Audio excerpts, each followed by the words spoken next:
Un maestro de la ley le preguntó a Jesucristo para ponerlo a prueba, ¿qué he de hacer para heredar la vida eterna? Él le dijo que está escrito en la ley. Respondió, amarás al Señor con todo tu corazón, con toda tu alma, con todas tus fuerzas, con toda tu mente y a los demás como a ti mismo. Dijo entonces, has contestado correctamente, haz eso y vivirás. Pero la persona queriéndose justificar delante de Dios dijo, ¿y quién es mi prójimo? Jesucristo le contó toda una acción misericordiosa. Notas amables a la palabra de Dios, domingo 10 de julio, año 2022. Evangelio según San Lucas, capítulo 10, versos 25 al 37.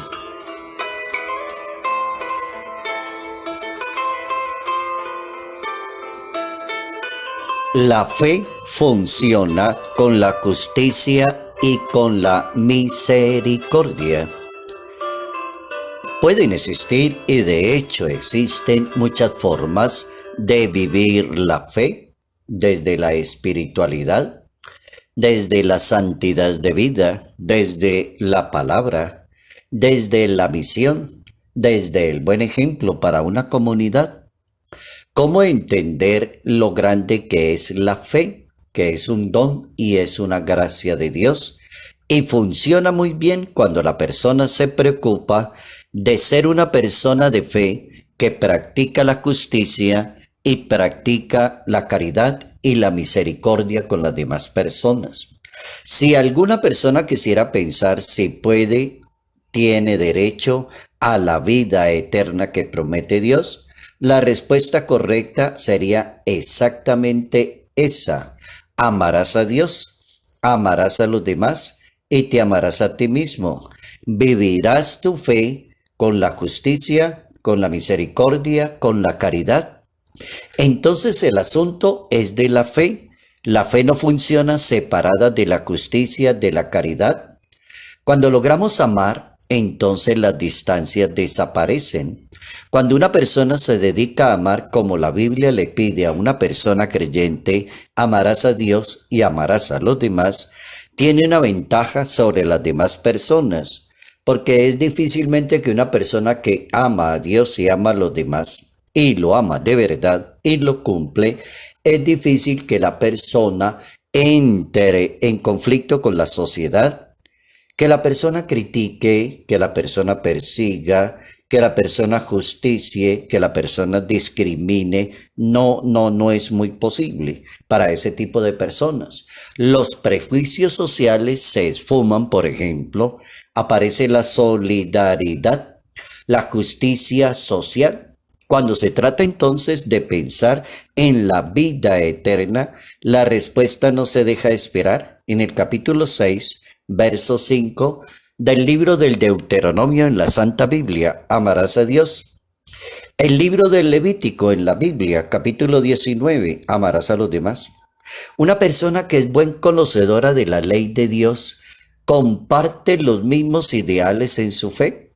¿De qué le vale una persona ganar al mundo, dice la Biblia, si pierde su alma, se pierde a sí mismo? Capítulo 16, Evangelio según San Mateo. Dice la Santa Biblia, vayan ustedes a poseer el reino de los cielos. Tuve hambre, tuve sed, estuve desnudo, estuve enfermo, encarcelado y ustedes me dieron la mano y me socorrieron. Miren cómo es de importante practicar la misericordia, que es lo que más le gusta a Dios. ¿Cuántas veces le diste la mano a los demás? ¿Cuántas veces te comportaste caritativamente con las demás personas? Entonces la vida va a funcionar muy bien. Dios estará muy interesado en decirle a una persona y a ponerla a pensar. Ponerla a pensar en dos direcciones, si practica la justicia, la caridad o la misericordia, o Dios le irá a preguntar qué hiciste por tu hermano. Y es toda la narración que Jesús de Nazaret se le ocurre contestarle la pregunta a esta persona que es un maestro de la ley, que se quiere justificar delante de Dios, como hay muchas personas que se creen santas, limpias e irreprochables. Entonces delante de Dios le dice, pues yo ya cumplí todo esto. Entonces le dice el Señor, un hombre bajaba de Jerusalén a Jericó y cayó en manos de unos bandidos, lo desnudaron, pasó tal, pasó tal, pasó tal, y nadie se bajó del caballo para darle la mano a esa persona. Solamente un samaritano que iba de viaje llegó, se compadeció, se bajó del caballo, lo montó en la cabalgadura y lo llevó a una posadera y se preocupó de esa persona.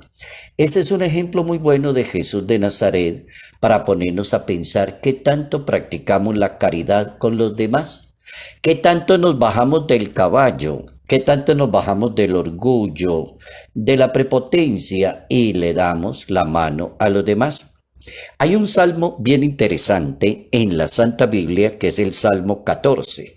Y ese Salmo 14 precisa qué debe hacer una persona para vivir de acuerdo al pensamiento de Dios, para vivir en la morada de Dios. Entonces el Salmo dice, la persona que quiera vivir en la morada de Dios, según la ley de Dios, según los sentimientos de Dios, la Biblia le va a contestar, el que procede honradamente y practica la justicia, el que tiene intenciones leales, la persona que no calumnia con su lengua, el que no le hace el mal a los demás, ni difama al vecino, el que considera despreciable al impío, oigan eso, y honra a los que temen al Señor.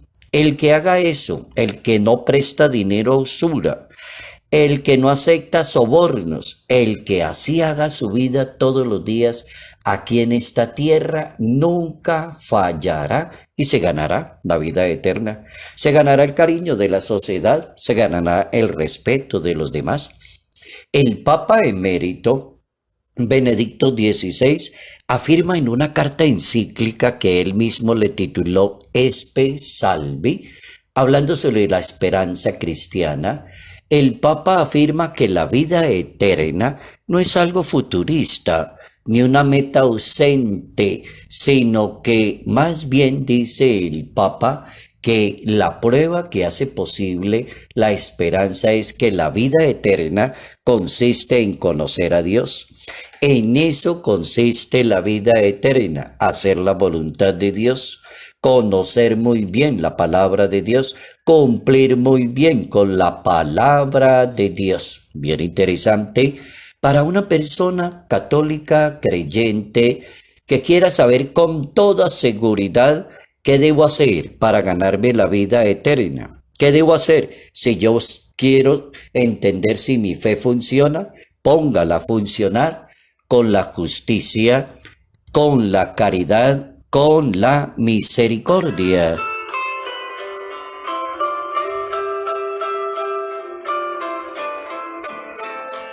Salud, paz y bendición. Bendición en el nombre del Padre, del Hijo y del Espíritu Santo.